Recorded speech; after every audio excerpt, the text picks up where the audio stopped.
ಸ್ವಲ್ಪ ಹಿಡ್ಕೊಳ್ಳಿ ಸರ್, ನಾನು ಸ್ವಲ್ಪ ಬರ್ತೀನಿ ಇದರಲ್ಲಿ. ಅಲ್ಲಿ ಅಂತ ಹುಡ್ರು ನಿಲ್ಲಿಸ್ತೀನಿ ನಾನು. ಅವ್ರದ್ದು ಇಲ್ಲ, ನ್ಯಾಚುರಲ್ ಬರಲಿ ಬನ್ನಿ ಈಗ ಬನ್ನಿ ಇದಕ್ಕೆ ಬನ್ನಿ.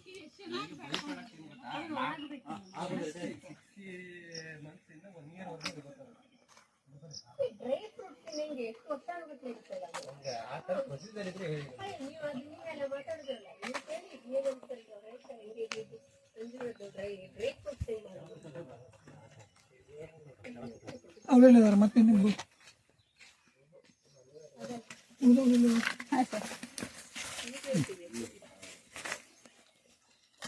ಸರ್ ಗುರುಕುಲ ಶುರು ಮಾಡಲ. ನಮಸ್ಕಾರ, ನಾನು ಮಾರುತಿರಾವ್ ಅಂತ. ನಾವು ಇಲ್ಲಿ ಕನೇರಿ ಮಠದಲ್ಲಿ 2 ದಿವಸದಿಂದ ಕೃಷಿ ಆಶ್ರಮದಲ್ಲಿ ಗುರುಕುಲದ ಒಂದು ಕಾರ್ಯಾಗಾರ ಮಾಡ್ತಾ ಇದ್ದೀವಿ. ಗುರುಕುಲ ಅಂದರೆ ವಿದ್ಯಾರ್ಥಿಗಳಿಗೆ ಒಳ್ಳೆ ಕೃಷಿಕರಾಗಿರೋ ಶಿಕ್ಷಣ ಕೊಡೋದು. 1 ವರ್ಷದ ಶಿಕ್ಷಣ ಕೊಡ್ತೇವೆ. ಅದರಲ್ಲಿ ಎಲ್ಲ ಬರುತ್ತೆ. ಮಣ್ಣಿನಿಂದ ಶುರುವಾಗಿ ಹೇಗೆ ಬೆಳೆಗಳನ್ನು ಮಾರಾಟ ಮಾಡೋದು, ಬೆಳೆಗಳ ಮೌಲ್ಯವರ್ಧನೆ ಮಾಡಿ ಅದನ್ನು ಮಾರಾಟ ಮಾಡೋದು, ಇವರಿಗೆಲ್ಲ ಹೇಳಿಕೊಡ್ತೇವೆ. ಎಲ್ಲ ವಿದ್ಯಾರ್ಥಿಗಳ, ಇವಾಗ 6 ಜನ ವಿದ್ಯಾರ್ಥಿಗಳನ್ನು ಸೆಲೆಕ್ಟ್ ಮಾಡಿದ್ದೀವಿ. 6 ವಿದ್ಯಾರ್ಥಿಗಳನ್ನು 2 ಗುರುಕುಲಗಳಿದೆ. ಒಂದು ಗುಬ್ಬಿ ಹತ್ರ ಅಮ್ಮನಘಟ್ಟ ಅಂತ ಇದೆ, ತುಮಕೂರು ಜಿಲ್ಲೆ, ಅಲ್ಲಿ 4 ವಿದ್ಯಾರ್ಥಿಗಳಿರ್ತಾರೆ. ಇನ್ನೊಂದು ಚಿಕ್ಕಮಗಳೂರಲ್ಲಿ ಚಂದ್ರಶೇಖರ್ ನಾರಾಯಣಪುರ ಅಂತ ಇದ್ದಾರೆ, ಅವ್ರ ತೋಟದಲ್ಲಿ ಒಂದು ಗುರುಕುಲ ಶುರು ಆಗುತ್ತೆ. ಅಲ್ಲಿ 2 ಜನ ಇರ್ತಾರೆ.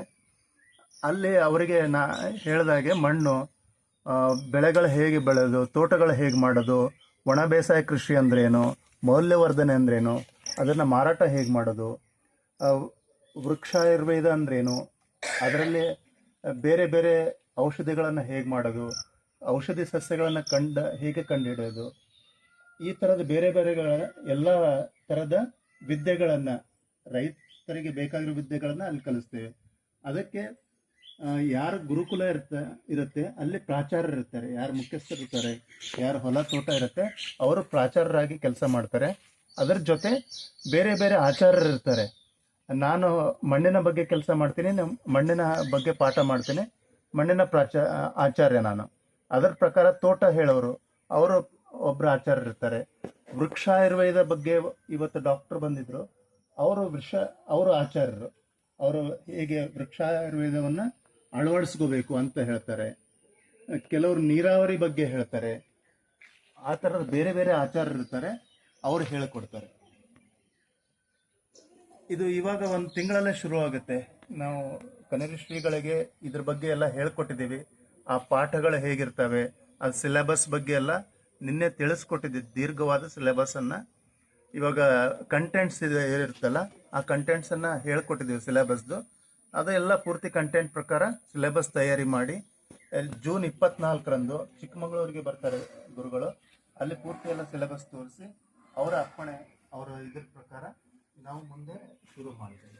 ಸಿಲೆಬಸ್ ಮಾಡಿ ಅದನ್ನು ಯಾರ್ಯಾರು ಯಾವ ಶಿಕ್ಷರು ಯಾವ ಗುರುಕುಲದಲ್ಲಿರಬೇಕಂತ ಸೆಲೆಕ್ಟ್ ಮಾಡಿ ಅಲ್ಲಿ ಶುರು ಮಾಡ್ತೀವಿ. ಶಿವಗಿರಿ